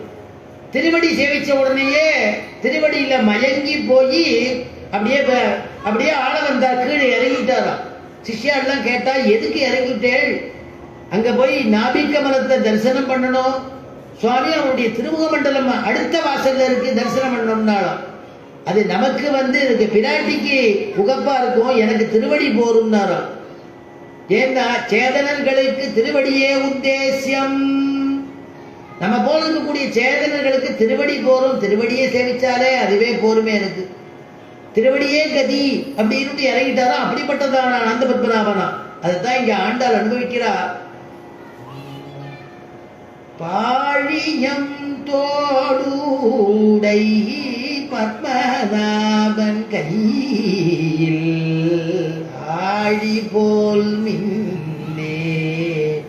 ஆழி போல் மின்னி, ஆடினா சக்கரம் சொல்லிட்டேன். மோட்சத்தை கொடுக்குன்னு சொன்னேன் இல்லையா, இந்த மோட்சத்தை கொடுக்கறதுக்கு அதுக்கு ரூட்டு சொல்றேன். நம்முடைய சம்பிரதாயத்துல பஞ்சசம்ஸ்காரம்னு ஒண்ணு உண்டு. ஆச்சாரியர் என்ன பண்ணுவா, பெருமாள் நித்தியப்படி திருவாராதன சங்கு சக்கரத்தை வச்சுட்டு ஆராதனை பண்ணுவா. சாலக்கிராமத்தோட கூட யார் சமாசனம் பண்ணிக்கணுமோ முதல் நாள் பிரார்த்திச்சு விட்டா அந்த சங்கு சக்கர இடத்துல அந்த பெருமாள் இடத்துல பிரார்த்திச்சுட்டு இவாளுக்கு மோட்சத்தை கொடுக்கணும்னுட்டு அந்த சங்கு சக்கரத்தை ஒரு அட்டாட்சரத்தினால் ஹோமம் பண்ணப்பட்டதான அக்னியிலையோ, பெருமாள் ஸ்ரீ லட்சுமி நிசிம்மனுக்கு காண்பிச்சதான தூபக்காலிலையோ அந்த அக்னியில சங்கு சக்கரத்தை தயிக்கும்படியா பண்ணி வலது தோல்ல சக்கரத்தையும் இடது தோல்ல சங்கத்தையும் பதிச்சு விடுவா. ஏன்னா அந்த அந்த சங்கு சமாச்சயனமே நமக்கு மோட்சத்தை கொடுக்கும் அப்படிங்கிறது அப்படின்னு ஒரு சம்பிரதாயம். அதனாலதான் அந்த சக்கரங்கிறது மோட்சத்தை கொடுக்கும்.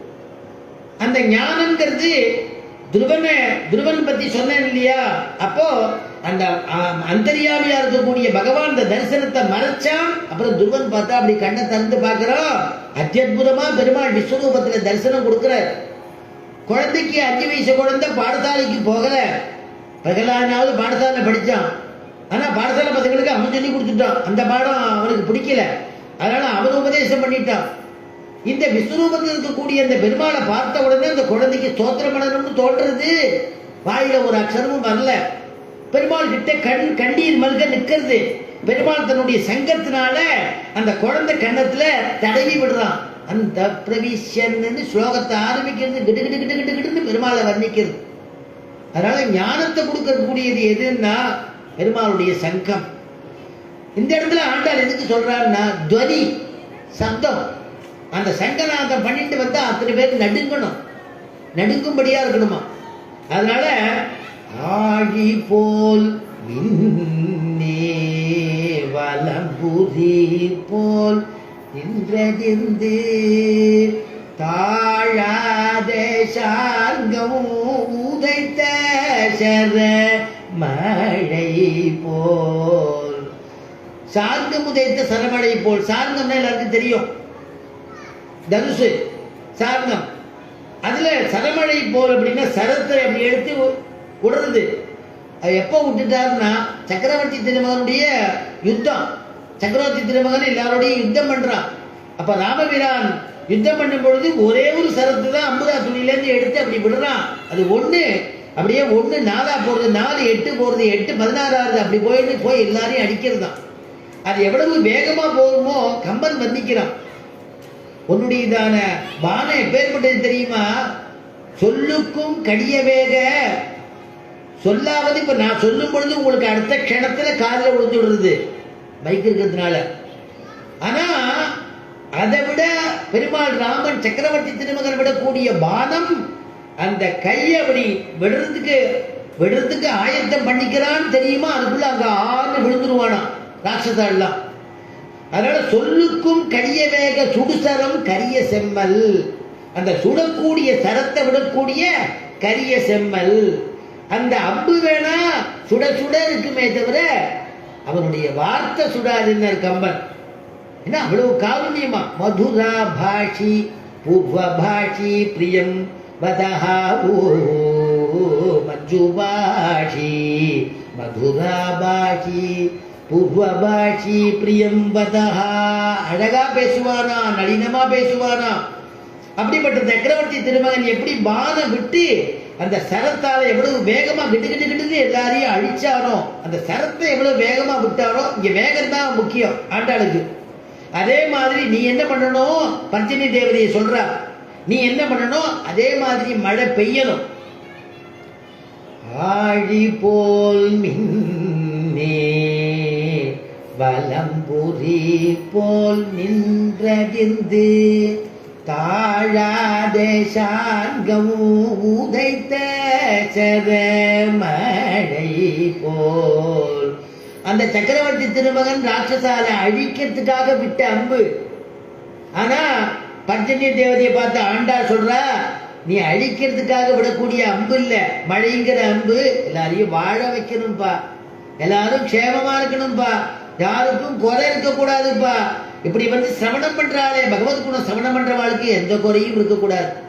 யார் யார் கேட்கிறாளோ அவ குடும்ப கஷ்டங்கள் நிவர்த்தி ஆகணும், அவளுடைய வியாதிகள் நிவர்த்தி ஆகணும். இந்த பூலோகத்தில் இருக்கிற வரைக்கும் நம்முடைய காரியத்தை நாம செய்யும்படியா ஈஸ்வரன் கிருபை பண்ணணும். இன்னொருத்தருடைய கையை எதிர்பார்க்காதபடி இருக்கிற வரைக்கும் நீ உத்தமம். அதுக்கப்புறம் தானே தெரியும். அப்படி எல்லாம் இல்லாதபடிக்கு பெருமாள் கிருபை பண்ணணும்னு நம்ம பிரார்த்திச்சுக்கணுமா. அதனாலதான் ஸ்லோகத்துல சொல்றா, அநாயாசேன மரணம் வினா தைன்யேன ஜீவனம் தேஹிமே கிருபயா நாதா திருட பக்தி சமன்விதகா. அநாயாசேன மரணம். பகவத் குணம் சொல்லிட்டு போனா அப்புறம் வரல, ராத்திரி படுத்துட்டா காலம்பரம் எழுந்துக்கல, அப்படிதானே சொல்லணும். கதை கேட்டு போனார், அத்தியனம் பண்ணிருக்கா, காலம்பரம் ஆராதனை பெருமாளுக்கு போய் ஆராதனை பண்ணிட்டு வந்தார். ரங்கநாதன் சேவிச்சுட்டு வந்தார், ஸ்டாண்ட்ல உட்கார்ந்தாருன்னா அப்படியே சாப்பிட்டு அப்படி சொல்லணும் இல்லையா. படுத்துட்டாரு, அப்புறம் கொஞ்ச நாளைக்கு வேணா அவ சிசூட்ட பண்ணுவா, அப்புறம் எத்தனை நாள் இப்படி பண்றது, அது ஒரு விசேஷமா சொல்லுவா. எத்தனை நாள் இப்படி பண்றது, பெருமாள் இந்த கஷ்டத்தெல்லாம் பார்க்கும்படியா வச்சிருக்கா, திருவடி சேர்த்துட்டா பரவாயில்ல, எத்தனை நாள் இவரை நான் சிசூட்ட பண்ணிட்டு இருக்கிறதுன்னு கௌரவமா சொல்லுவாளாம். அப்படி எல்லாம் இல்லாதபடிக்கு இருக்கும் பரியந்தம் பகவானுக்கு சேவை பண்ணிட்டு அவனையே நினைச்சிட்டு எண்ணுவது சிந்தை, இடுவது தண்டம், பண்ணுவது பிரபத்தி, கிடைப்பது பரமபதம், இழப்பது சம்சாரம்னு. எண்ணுவது சிந்தை. மனசுன்னு உனக்கு ஒண்ணு இருக்குதுன்னா பெருமாளை நினைச்சுக்கோடா, அவன் காப்பாத்துவான், அவன் கிருபை வேணும்னு நினைச்சுக்கோ. வாயின்னு ஒண்ணு கோவிந்த நாமத்தை சொல்லு, ராமநாமத்தை சொல்லு. இருக்கிறானே ராமநாமத்தை சொல்றவன் தான் இருக்கிறான், நமக்கு எதுக்க ராமநாமத்தை சொல்லு. கையின்னு ஒண்ணு இருந்ததுன்னா இந்த கோயிலுக்கு கைங்கரியம் பண்ணு. எவ்வளவு முடியுமோ அவ்வளவு எல்லாத்தையும் இந்திரியங்கள்லாம் பகவானுக்கு அர்ப்பணம் பண்ணு. சரணாகதி ஆச்சாரியன் மூலமா இந்த ஆத்மாவை ஒண்ணு அவனிடத்துல ஒப்படைச்சிருப்பா. ஆத்மாவை உன்னோடையது நினைச்சேன்னா புனர்ஜென்மா உண்டு. புனர்ஜென்மா மறுபடியும் வேண்டாம். எப்படி பிறக்க போறோம்னு தெரியாது. ஒரு ரிஷியின் இடத்துல ஒரு பாட்டி கைங்கரியம் பண்ணிட்டு இருந்தாளாம். எதையுமே விட மனசு வர மாட்டேங்கிறது. ஒரு ரிஷியின் இடத்துல ஒரு பாட்டி கைங்கரியம் பண்ணிட்டு இருந்தாளாம். அந்த பாட்டி அந்த ரிஷியின் இடத்துல கேட்டாலும் அந்த ரிஷிக்கு பூர்வ விருத்தாந்தம் அடுத்த ஜென்மா எது எல்லாம் சொல்லக்கூடியவரா. அவர் இடத்துல கேட்டா எனக்கு அடுத்த ஜென்மா எது, இவ்வளவு கைங்கரியம் பண்ணிட்டு இருக்க அப்படி அவந்த ரிஷி சொன்னாரா, உனக்கு ஆசாபாசம் விடல, அவனுக்கு புனர்ஜென்மா உண்டுன்னாராம். சரின்னு போயிட்டா. மறுநாள் அவளுக்கு தோணித்து புனர்ஜென்மா உண்டுன்னு பேசாம வந்துட்டோமே, இன்னைக்காவது கேட்போம் என்ன ஜென்மான்னு கேட்டுருவோம், என்னன்னு தெரிஞ்சா கொஞ்சம் பரவாயில்ல நிம்மதியாவது இருக்கலாம் அப்படின்னு மறுநாள் அந்த சுவாமிகிட்ட கைங்கரியம் பண்றதே அந்த ரிஷிகிட்ட கேட்டா, சுவாமி புனர்ஜென்மா உண்டுன்னு சொல்ல இன்ன ஜென்மான்னு சொல்லலையே, அதையும் சொல்லணுமா உனக்கு, உனக்கு பன்னி ஜென்மா தான் பன்றி அப்படின்னு விட்டார். உடனே ஆத்துக்கு வந்தா ரொம்ப துக்கப்படுறா, அழறா, பிள்ளைகள்லாம் கேட்கறது, பேரெல்லாம் கேட்கறது, என்ன பாட்டி என்னன்னு பேரெல்லாம் கேட்கறது, புள்ள கேட்கறது. இல்லை அடுத்த ஜென்மா எனக்கு பன்னி ஜென்மான்ட்டா, வேற ஏதாவது ராஜா குளத்துல பிறப்பேன்னு சொல்லியிருந்தா கூட பரவாயில்ல, பன்னி ஜென்மான்னு சொல்லிட்டார், நான் என்ன பண்றதுன்னு அப்படின்னு கேட்டு ராத்திரி எல்லாம் தூக்கம் இல்லை அந்த கிழவிக்கு. மறுநாள் காலமே ஒரு யுக்தி தோணித்து குழந்தைகிட்ட சொன்னா, எனக்கு மரணம் எப்போ வரும்னு தெரியாதுப்பா, ஒரு காலம் மரணம் வந்து கொடுத்துனா அந்த ரிஷி வாக்கு பொய்க்காது, புனர்ஜென்மா நிச்சயம் உண்டு. ஆனா இங்க இருந்த வாசனையில நீங்க பந்துக்கள்லாம் நீங்க இருக்க இல்லையா, இந்த வாசனையில இங்க சமீபத்துல தான் ஒரு பள்ளிக்கு நான் பள்ளி குட்டியா பிறப்பேன். உன்னை பார்க்கும் பொழுது தனியா ஓடி வந்து பேச முடியாதப்ப உசு உசுன்னு பார்ப்பேன், உரு சவுண்டு கொடுப்பேன், நீ புரிஞ்சுக்கோன்னாலும். சரி ரைட்டு, சரி என்ன பண்ணணும்னு சொல்லுங்கன்னாலும். இல்ல தடியை கொண்டு பெரிய தடியை கொண்டு அடிச்சு என்ன கொண்டுபிடு, அந்த ஜென்மா எனக்கு போயிடுச்சுன்னா அடுத்த ஜென்மா மனுஷ ஜென்மா தான் அது சொல்லிட்டார் அவர். அதனால நான் அடுத்த ஜென்மா நான் ஜாலியாக இருந்துட்டு போறேன், எனக்கு பன்னி ஜென்மா வேணாம்ப்பா, சாக்கடையில் படுத்துக்கிறது இப்போ பார்த்தாலும் இருக்கு, எதையும் சாப்பிட்றது வேண்டாம்ப்பா, எனக்கு தயவு செய்து நீ என்ன வேகத்தில் பிள்ளையா பிறந்திருக்கேன், எனக்கு இந்த உபகாரம் பண்ணுனாலும். இப்போ சொன்ன விசேஷமும் என்னமோ 2 நாள்ல அவள் போயிட்டா. அதுக்கு தகுந்த மாதிரி அந்த ஆசிரமத்துக்கு பக்கத்தில் ஒரு பன்னி 5-6 குட்டி போட்டது, ஒரு குட்டி மட்டும் தனியாக இடத்துல வந்து புருன்னு சவுண்டு கொடுத்தது. உடனே தடியை தூக்கின்னு வந்து ஒரு அடி கொடுத்தான். அந்த அடி வலி தாங்க முடியாம எடுத்தது ஓட்டம், அந்த பண்ணி கிட்டு ஓடித்து. இவன் துரத்த, அந்த பண்ணி ஓட துரத்த, இவன் நம்ம வயதுல பார்த்தவன் அடிக்கிறானே, இப்படி அடிச்சுட்டானேன்னு நினைக்கிறது. அப்பதான் மகான் சொன்னார், அந்த ரிஷி சொன்னார், எங்கடா போயிட்டு வரேன்னு கேட்டார். இல்ல அம்மா இந்த மாதிரி சொன்னான். அட பைத்தியமே, புனர்ஜென்மா உண்டுன்னு நான் சொன்னேன், பண்டி ஜென்மாங்கிறதி அவ கேட்டா, அதனால சொன்னேன். எந்த ஜென்மா எடுக்கிறோமோ அந்த ஜென்மா உடம்புல அவளுக்கு ஆசை இருக்கும்பா, அது தெரிஞ்சுக்கோ. இந்த ஜென்மால வேணா அது சாக்கடையில இருக்கு, நாட்டத்துல இருக்கு, அது எதையோ சாப்பிடுறது வேண்டான்னு இப்ப சொல்லுவா. அந்த ஜென்மா எடுத்துட்டா அதுக்கு அது உகப்பா இருக்கும், அந்த உடம்புக்கு அந்த சாக்கடை சௌரியமா இருக்கும், சுகமா இருக்கும், அது சாப்பிடுற ஆகாரம் அதுக்கு போக்கியமா இருக்கும். அதனால ஜென்மாவெல்லாம் கடிச்சு தான் அனுபவிச்சு தீக்கணுமே தவிர அடிச்சு தீக்கப்படாதுப்பா. அடிச்சாலும் சாகாது, ஓடி போயிட்டு பாரு. அடின்னு சொன்னாலும் நிற்க வேண்டியதானே, அங்க எவ்வளவு அடிப்பட்டாலும் சாகர வைக்க நிற்க வேண்டியதானே. ஏன் ஓடினா? அவன் உடம்புல ஆசை, அவளுக்கு ஆசை, விட்டு விடுனாரோ. அதனால இருக்கிற பரியந்தம் பகவானுக்கு கைங்கரியம் பண்ணிட்டு இருக்கணும். அதுதான் அனாயாசேன மரணம் வினா தைன்யேன ஜீவனம். வினா தைன்யேன ஜீவனம்னா என்னன்னா, இருக்கிற பரியந்தம் இன்னொருத்த போய் தேகின்னு கேட்கக்கூடாது, ஏன்னா பிள்ளை கொண்டுட்டே கேட்கக்கூடாது. இருக்கிற வரைக்கும் நம்ம சம்பாதிச்சா நம்ம சாப்பிடணும். ஏதோ இவ்வளவு பிரசாதம், ஆஞ்சநேய பிரசாதம் இவ்வளவு போறோம், சாப்பிட்டு பேசாம கிருஷ்ணாராமா இருந்துடணும். பாகவத கதை இங்க எவ்வளவு பிரவச்சனங்கள் நடத்துறது, கர்நாடிக் மியூசிக் ஏதோ நடத்திட்டு இருக்க, சத்சங்கத்திலாம் கலந்துக்கணும். இதை கேட்க கேட்க கேட்க மனசு பவித்திரமாயிடும். பெருமாள் சில்லுன்னு அழைச்சிட்டு போடுவான். சிரமம் இல்லாத பிரபத்தி ஆனவாள பெருமாள் தடவி கொடுக்குறான் உடம்ப. அந்த ஜீவன் பிரியச்சே திருநாடிய கடைவா, அந்த கடையிற வலி தெரியாதபடிக்கு பெருமாள் தடவி கொடுத்து இந்த ஜீவனை அழகா அப்படியே புஷ்ப பல்லாக்களை வச்சுட்டு பரம பாகவதோத்தமன் அழைச்சிட்டு போயிடுவானோ இல்லையா? அதுதான் நமக்கு வேணும். வினா தெய்யேன ஜீவனம் தேகி மே கிருபயா நாதா. பிரபோ எனக்கு அதை கிருப பண்ணுப்பா. திருடபக்தி எந்த ஜென்மா எடுத்தாலும், ஒரு கால் எனக்கு அடுத்த ஜென்மா எடுத்தாலும் உன்னுடைய திருவடி வாரத்துல பற்று உள்ள ஜென்மாவை கொடு. திருடபக்தி சஞ்சலம் இல்லாத ஒரு புத்திய கொடு. ஓ திருவடியில அசஞ்சலமான பக்திய கொடுன்னு கேட்கிற ஸ்லோகம் இது இல்லையா? அதை கேட்டுக்கணுமா? அந்த மாதிரி இங்க திருவனந்தபுரம்ங்கிறதான இந்த கஷேத்திரத்துல அந்த நாபிக மரத்திலேருந்து வந்ததான அந்த பிரம்மாவை காப்பாத்துறதுக்காக பாழியம் தோளுடைய பத்மநாபன் கையில் ஆழி போல் மின்னி ஞானத்தை கொடுக்கக்கூடிய, ஆழி மோட்சத்தை கொடுக்கிறது, சங்கம் ஞானத்தை கொடுக்கிறது. அதனால வலம்புரி போல் நின்றது இந்த ஆண்டாள் என்ன கேட்டுக்கிறா, அந்த ராமன் விட்ட பானம் ராட்சசால கொன்னுது வதம் பண்றதுக்காக. ஆனா பஞ்சன்ய தேவதையே நீ கொடுக்க கூடியதான மழைங்கிற அன்பு, அந்த அம்பானது எல்லாரையும் வாழ வைக்கணும்னு கேட்டுண்டாளாம். அதனால ஆழி போல் மின்னே வலம்புரி போல் நின்றதிர்ந்து தாழாதே சார்கம் உதைத்த சர மழை போல் வாழ உலகினில் பெய்திடாய் நாங்களும் மார்கழி நீராட மகிழ்ந்தேலோதும் பாவாய். அதனால அப்படி மார்கழி நீராடுவதற்கு, கிருஷ்ண சம்சேஷம் பண்ணுவதற்கு எல்லாரும் வாங்கோ அப்படின்னு அழைக்கிறாள் அந்த பாசுரத்தினால. ஒரு 10 நிமிஷத்துல முடிச்சு. இந்த மழைக்கும் பகவானுக்கும் ஒரு சம்பந்தம்.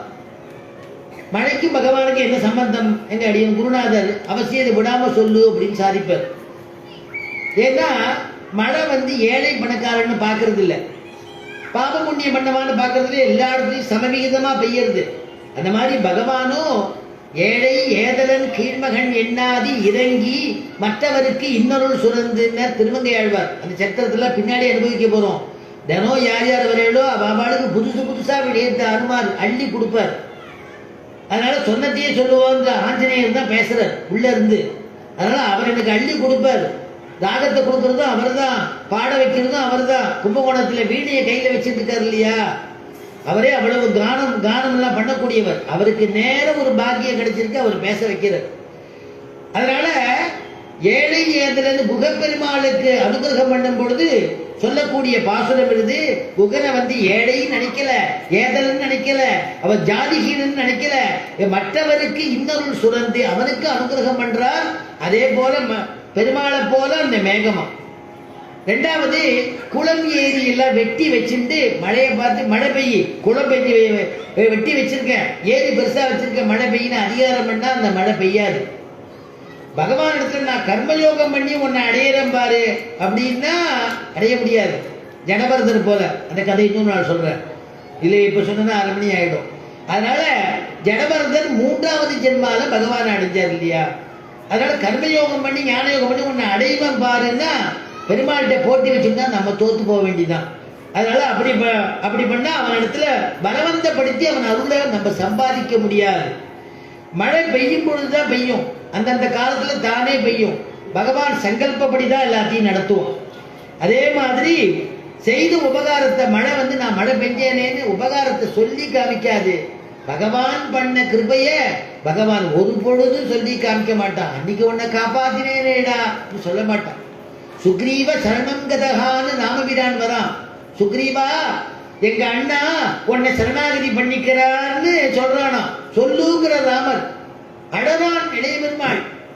நீங்க தானே பரமாத்மா, நீங்க தானே சர்வலோகத்துக்கும் சரண்யன். நீங்க போய் ஒரு வானர வீரன், அந்த வானர ராஜா சுக்ரீவன் போய் சரணம் கதகான்னு சொல்றேன். நான் சொன்னது நீ சொல்லுப்பா அப்படின்னு அவனிடத்து சரணாகதி பண்ண போறேன்னு போய் அவனோட சக்கியம் பண்ணிண்டு அவனுக்கே நல்ல வாழ்வை கொடுத்து அனுகிரகம் பண்ணினார் இல்லையா பிரபு. யார் செய்வா அந்த மாதிரி? செய்த உதவியை சொல்லி காமிக்க மாட்டார் அப்படிப்பட்டதான பிரபு. அதே மாதிரிதான் மழையும் சொல்லி காமிக்காது, பகவானும் சொல்லி காமிக்க மாட்டார். பிரதிபலன் எதிர்பார்க்காத பெய்யக்கூடியது மழை. சூரியன் உதிக்கிறது, மழை பெய்யறதுன்னா பிரதிபலன் எதிர்பார்த்தா பெய்யறது. நீங்க என்ன பண்ண போறேன்னு பிரதிபலனே எதிர்பார்க்காது. பகவானும் பிரதிபலனை எதிர்பார்க்காம கிருப பண்ணுவான். இப்ப கிருப பண்ணியிருக்கான் இல்லையா, பிரதிபலனை எதிர்பார்த்த கிருப பண்ணியிருக்கான். தனுர்மாசத்துல பண்ண போறோம்னு கனவுல கூட நினைச்சு பார்க்கல, இங்க பண்ண போறோம்ட்டு. யாருக்கு யார் பேர்ல அக்ஷதை போடணும்னு ஆஞ்சநேயர் நினைச்சாரோ, என்னைக்கோ சொன்ன வார்த்தையை ஞாபகம் வச்சுட்டு இன்னைக்கு என்ன கூப்பிட்டாரு அவர். என்னைக்கோ பிரார்த்தனை பண்ணிட்டு ஞாபகம் வச்சுட்டு இவங்க எல்லாம் பேசாம இருக்கட்டும், நான் திடீர்னு உன்னை கூப்பிடுறேன் பாருன்னு கூப்பிட்டு எனக்கு சொல்லும்படியா வச்சு அப்படி ஒரு கிருபம் பண்ணியிருக்கா இல்லையா. இதுதான் பெருமாள் நம்மகிட்ட பிரத்யுபகாரம், பிரதி பிரயோஜனம் எதிர்பார்க்காத ஒரு கிருபை. அது பகவான் தான் பண்ணுவான். மழை பெய்யக்கூடியது தண்ணீர் மழை, பகவான் வழிக்கக்கூடியது கருணை மழை. மேகத்தில் இருக்கிறதுக்கு அந்த மேகத்துக்கு கரிமேகம்னு பேரு, பெருமாளுக்கு காலமேகம்னு பேரு. காலமேகம் எங்க இருக்குன்னு கேட்கிறீங்களா? திருமோகூருங்கிற திவ்ய தேசம். காலமேக பெருமாள், மோகனவல்லி தாயார், மோகனூர்னு சொல்றது அந்த பெருமாள் அந்தர்யாமி பெருமாள்னு பேரு, வழித்துணைவன் பேரு. இந்த பெருமாள் யார் யார் மதுரை கிட்ட போறாளோ அந்த பெருமாள் சேவிச்சுட்டு வாங்க. திவிதேசம் பக்கத்துல போச்சியே, பந்துக்களை போச்சியே, அவளை பார்த்துட்டு போவோம்னு தோன்றது இல்லையோ, அந்த மாதிரி ஆத்ம பந்து பகவான். அந்த பகவானை போய் நாம் போய் அங்கங்க போறச்சே அந்த பெருமாளை சேவிச்சுட்டு வந்தா, அட இவ்வளவு தூரம் வந்தா, அந்த கல்யாணத்துக்கு வந்தா என்னை சேவிச்சான்னு பெருமாள் நினைக்க மாட்டாராம். என்னை சேவிக்கிறதுக்கு வந்தா வந்துட்டு அந்த கல்யாணத்துக்கு உபநயனத்துக்கு போயிட்டு போயிருக்காம்பா அப்படின்னு பெருமாள் வசத்தியா நினைப்பாராம். ஸ்லோகம் இருக்கு பிரமாணம், அது நாளைக்கு சொல்றேன், மீதியில நாளைக்கு அது போய். நன்மையும் செல்வமும் நாடும் நல்குமே, தின்மையும் பாபமும் சிதைந்து தேயுமே, சென்மமும் மரணமும் இன்றி தீருமே, இம்மையே ராமா என்ற 2 எழுத்தினாள். மங்களம் கோசலேந்திராய மகனீய குணாப்தயே சக்கரவர்த்தி தனூஜாய சார்வபௌமாய மங்களம் ஸ்ரீமத்யை விஷ்ணு சித்தாரிய மனோநந்தன கேதவே நந்தநந்தன சுந்தரியை கோதாயை நித்யமங்களம். யஸ்மாதேவ மயா சர்வம் சாஸ்திரமக்ராஹினான்யதः தஸ்மை வேங்கடநாதாய மமநாதாய மங்களம். ஸ்வஸ்தி பிரஜாப்ய பரிபாலயந்தாம் ஞாயேன மார்கேன மகீம் மகீஷாः கோப்ராஹ்மணேभ्यः சுபமஸ்து நித்யம். லோகாः சமஸ்தாः சுகினோ பவந்து.